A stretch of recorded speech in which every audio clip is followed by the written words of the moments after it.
Hello dear students, welcome back to my channel. तो dear students, आज इस video में हम बात करेंगे कि 12th बायोलॉजी के बाद आखिर कौन सा सब्जेक्ट चूज़ करें।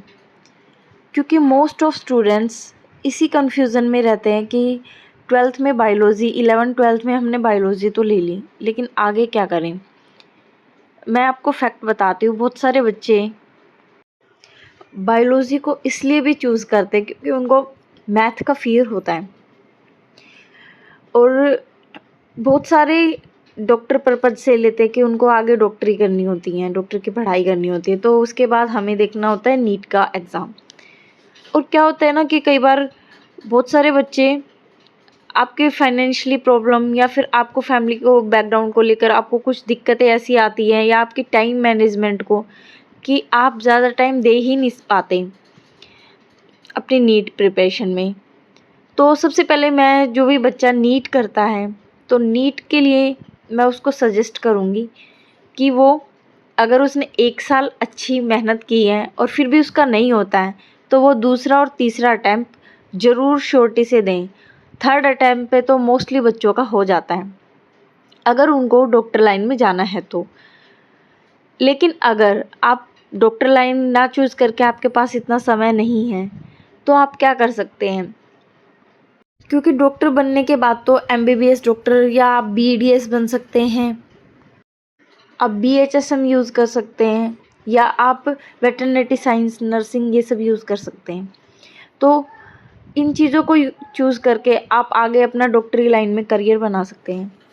अब उसके बाद क्या होता है कि जिन बच्चों को नहीं करनी होती नीट की तैयारी या डॉक्टर लाइन में नहीं जाना, उनको क्या करना होता है, उनके लिए ऑप्शन बचता है बीएससी का, या फिर वो कोई अदर कोर्स भी कर सकते हैं, जैसे बीएससी कोर्स, बीएससी नर्सिंग हो गया, या एमएलटी के कोर्स होते हैं, या और भी बहुत सारे पैरामेडिकल कोर्स, जैसे आप डिप्लोमा कर सकते हैं, बी फार्मा कर सकते हैं, डी फार्मा कर सकते हैं।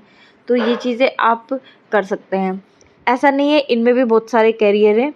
तो आप नीट के अलावा इन कोर्स को भी 12th के बाद आप ऑप्ट कर सकते हैं, क्योंकि आज के टाइम में जो मेडिकल साइंस है, मोस्टली फार्मा कंपनीज़ इतना ज़्यादा हायर कर रही हैं, और आप मेडिकल स्टोर्स भी खोल सकते हैं अपना खुद का, तो वो भी एक बेस्ट ऑप्शन माना जाता है।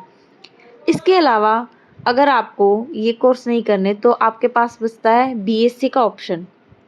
तो आप बीएससी कर सकते हैं, बीएससी ऑनर्स से कर सकते हैं, बीएससी पास कोर्स से कर सकते हैं, बीएससी जोलॉजी, बॉटनी, माइक्रोबायोलॉजी, आप किसी भी फील्ड में एक अच्छी यूनिवर्सिटी में सीयूईटी की हेल्प से, अगर आपको डीयू के अंदर लेना है तो सीयूईटी का या जो एंट्रेंस एग्ज़ाम होते हैं उनकी अच्छे से तैयारी करके, जो भी आपको ये लगता है कि आप जिस सब्जेक्ट में बेस्ट हैं, या आपका जो सब्जेक्ट आपको पसंद है, या आप आगे उसको कंटिन्यू करना चाहते हैं, तो आप इनमें से कोई भी सब्जेक्ट चूज़ कर सकते हैं। जोलॉजी एनिमल्स, बॉटनी प्लांट्स के बारे में, माइक्रोबायोलॉजी इंसेक्ट्स वगैरह, माइक्रो साइंस के बारे में, बायोटेक के बारे में, बायोकेमिस्ट्री, हर फील्ड के अंदर आप ऑनर्स या आप सिंपल लाइफ साइंस चूज़ कर सकते हैं। अगर आप सिंपल लाइफ साइंस चूज़ करते तो उसके अंदर बॉटनी, जूलॉजी आपके पास दोनों होती हैं, और आप कोई भी बॉटनी, जूलॉजी में दोनों ले सकते हैं, क्योंकि आपके पास फिर एमएससी में स्कोप रहता है। एक बार अगर आप बीएससी को पास कोर्स से या सिंपल लाइफ साइंस से करते हैं, तो आपके पास बहुत मल्टीपल ऑप्शंस हो जाते हैं। लेकिन अगर आपने बीएससी ही ऑनर से की है, कोई स्पेशलाइजेशन से की है, तो फिर आपको आगे ऑप्शन नहीं मिलते। एमएससी भी आपको फिर उसी सब्जेक्ट में कंटिन्यू करनी होती है। तो ये तो था बीएससी के बारे में। अब आगे हम बीएससी के बाद हमारे पास फोरेंसिक साइंस में, केमिस्ट्री में आगे बहुत सारे ऑप्शंस खुल जाते हैं। आप मल्टीपल कंपनीज़ के अंदर भी ग्रेजुएशन के बेस पे उनके अंदर एडमिशन्स ले सकते हैं, या फिर आप उनको जो किसी जॉब के लिए जा सकते हैं। आगे एमएससी आप जोलॉजी, बॉटनी, माइक्रोबायोलॉजी सेम उन्हीं फील्ड में कर सकते हैं। जैसे मेरा एमएससी था जोलॉजी में, क्योंकि मैंने बीएससी जो थी पास कोर्स से की थी, तो मैं जोलॉजी ऑप्शन या बॉटनी ऑप्शन में चूज़ कर सकती थी। इन केस अगर आपको मीन्स आपका थोड़ा मार्क्स में कमी आ जाती है, या आपके मार्क्स उतने नहीं आते, क्योंकि कट ऑफ बॉटनी, जूलॉजी की डिफरेंट होती हैं, और भी माइक्रोबायोलॉजी और भी जो सब्जेक्ट्स होते हैं उनकी अलग अलग कट ऑफ होती है। आपको चांस लगता है कि अगर अच्छी यूनिवर्सिटी मिल रही है और मैं बॉटनी या ज़ूलॉजी के अंदर एडमिशन किसी में भी ले सकता हूँ, तो आप श्योर ले लीजिए उसके अंदर। फिर आप उसको फर्दर आप आगे पीएचडी भी आप उस सब्जेक्ट्स के अंदर कर सकते हैं। जैसे ज़ूलॉजी के अंदर फिशरीज और बहुत सारे सब्जेक्ट्स आते हैं, बॉटनी के अंदर भी बहुत सारे अलग अलग कल्चर्स आते हैं, तो आप पीएचडी कोई स्पेसिफिक कोई टॉपिक लेके आप आगे कर सकते हैं, रिसर्च सेंटर में जा सकते हैं। एमएससी के बाद एक नेट जेआरएफ का एग्ज़ाम होता है, तो आपको वो क्वालिफाई करना बहुत ज़रूरी होता है अगर आपको फेलोशिप लेनी है, पीएचडी करनी है तो, और अच्छी यूनिवर्सिटी लेनी है तो। और उसके बाद आप टीचिंग फील्ड के अंदर भी जा सकते हैं या रिसर्च साइंटिस्ट भी बन सकते हैं। तो अल्टीमेटली एमएससी के बाद भी डॉक्टर आप, अगर आपका सपना है डॉक्टर का, तो डॉक्टर की डिग्री मिल जाती है। अगर आपने बीएससी जूलॉजी के बाद, एमएससी जूलॉजी के बाद अगर आपको वाइल्ड लाइफ रिसर्च में जाना है, एनिमल साइंटिस्ट बनना है, लैब फील्ड वर्क करना है, टीचिंग करानी है, या रिसर्च असिस्टेंट बनना है, तो गवर्नमेंट प्लस प्राइवेट दोनों ही सेक्टर के अंदर स्कोप बहुत ज़्यादा है। प्राइवेट में भी बहुत सारे हैं और अच्छी सैलरी के बेस पे हैं, ऐसा नहीं है कि सैलरी आपको कम मिलती है। उसके बाद अगर आपने बीएससी बॉटनी से या एमएससी बॉटनी से की है, तो उसके बाद आप प्लांट साइंस साइंटिस्ट बन सकते हैं। ये बहुत सारे जैसे जीएमओ बनते हैं, एग्रीकल्चर रिसर्च होते हैं, इतनी एग्रीकल्चर की इतनी सारी लैब्स है, हर्बल इंडस्ट्रीज़ हैं, टीचिंग प्रोफेशन भी बहुत अच्छा है बॉटनी में, रिसर्च लैब भी बहुत सारी है, और एनवायरनमेंट कंजर्वेशन के अंदर भी आप इन फील्ड के अंदर आप थ्रू बॉटनी के जा सकते हैं। तो बॉटनी में भी बहुत सारी वैरायटी होती हैं प्लांट और एनवायरनमेंट सेक्टर के अंदर। फ्यूचर में बहुत ज़्यादा स्कोप होते हैं बॉटनी को लेके। जूलॉजी में तो होते ही होते हैं, लेकिन बॉटनी में उससे भी ज़्यादा होते हैं।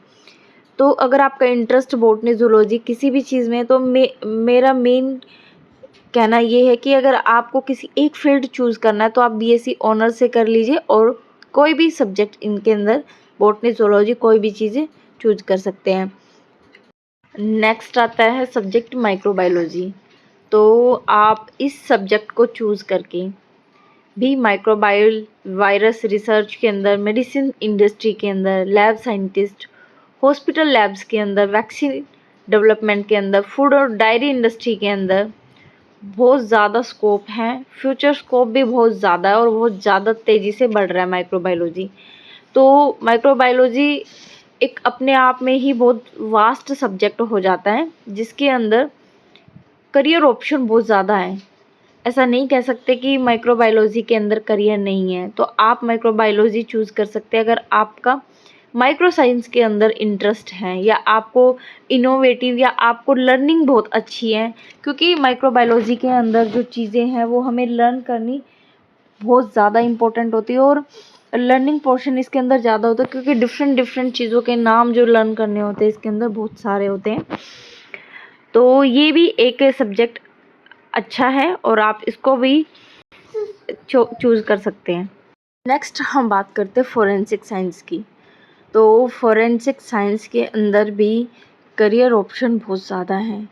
क्राइम सीन इन्वेस्टिगेशन के अंदर DNA fingerprinting, forensic lab, cyber forensic, court and police department and question department, जो कि डॉक्यूमेंट एक्सपर्टाइज के अंदर होता है। तो गवर्नमेंट जॉब में यहाँ बहुत ज़्यादा अच्छी अपॉर्चुनिटी है, क्योंकि मेरे ही कई जो फ्रेंड सर्कल में हैं, मैं ही जानती हूँ, जो मेरी एक क्लासमेट थी 2 या 3, वो फोरेंसिक साइंस के अंदर उनका करियर बहुत अच्छा गया और गवर्नमेंट जॉब उनकी मिल चुकी हैं।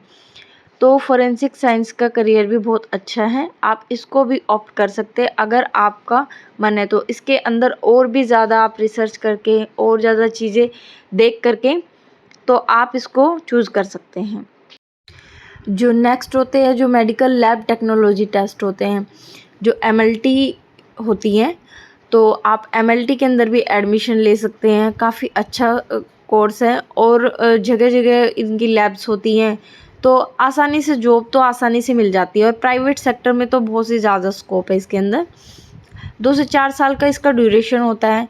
और आप जैसे ब्लड टेस्ट के अंदर lab technician, as a lab management, pathology lab work, इनकी भी ऐसा नहीं है, इनमें प्राइवेट के साथ साथ गवर्नमेंट वैकेंसीज भी बहुत निकलती हैं और बहुत कम लोग होते हैं जो ये कोर्स करते हैं। कोर्स कर लेते उसके बाद एग्ज़ाम की प्रिपरेशन बहुत कम कर पाते हैं, तो ये भी एक अच्छा ऑप्शन है। गवर्नमेंट सेक्टर के अंदर हम देख सकते हैं फोरेंसिक, एग्रीकल्चर, लैब टेक्नीशियन, ये सारे जो भी चीज़ें हैं ये सब गवर्नमेंट सेक्टर के अंदर भी आती है, प्राइवेट के अंदर भी आती है। तो आप यूनिवर्सिटी में भी पढ़ा सकते हैं। प्राइवेट में फार्मा कंपनीज़, कितनी सारी फार्मा कंपनीज़ हैं। और गवर्नमेंट सेक्टर के अंदर UPSC, SSC, state PSC, AIIMS, ICMR, DBT, सब के अंदर इतनी वैकेंसीज गवर्नमेंट के अंदर निकलती है कि यूपीएससी में जैसे फॉरेस्ट डिपार्टमेंट में इतनी ज़्यादा निकलती हैं, और एसएससी के अंदर फॉरेस्ट्री डिपार्टमेंट के अंदर, मेडिकल साइंस के अंदर इतनी सारी वैकेंसी। जब हम कोई फील्ड चूज़ कर लेते हैं तो हम जब उसकी वैकेंसी देखने लगते हैं तो लिटरली बहुत सारी वैकेंसीज निकलती हैं। और मेन बात वही होती है कि आपको प्रिपरेशन तो करनी पड़ती है। देखो, कंपटीशन कहीं भी कम नहीं है, लेकिन अगर आपने कोई भी सब्जेक्ट ऑप्ट करना है तो आप अपना इंटरेस्ट का सब्जेक्ट चूज़ करना, ठीक है। ये सारे जो भी जितने भी हम डिपार्टमेंट देख रहे हैं यहाँ पे, hospital, laboratories, universities, research centre, government office, field work, सब के अंदर आपको काम ज़रूर मिल जाएगा। ये नहीं है कि आपने बायो साइंस ले ली है तो अब आगे ऑप्शन ख़त्म हो गए। अब जो ट्रेंड चल रहा है, जो जनरेशन चल रही है, सारी बायोमेडिकल साइंस के ऊपर ही चल रही है। जो भी रिसर्च चल रहे हैं कितने सारे।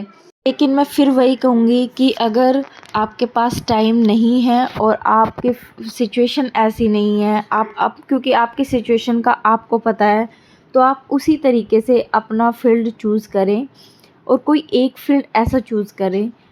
ऑप्शन सब में बहुत सारे हैं, ऐसा नहीं है कि कम है ऑप्शन। तो आप कोई भी फील्ड चूज़ कर सकते हैं और उसके अंदर अपना करियर बढ़ाने के लिए आगे बढ़ सकते हैं।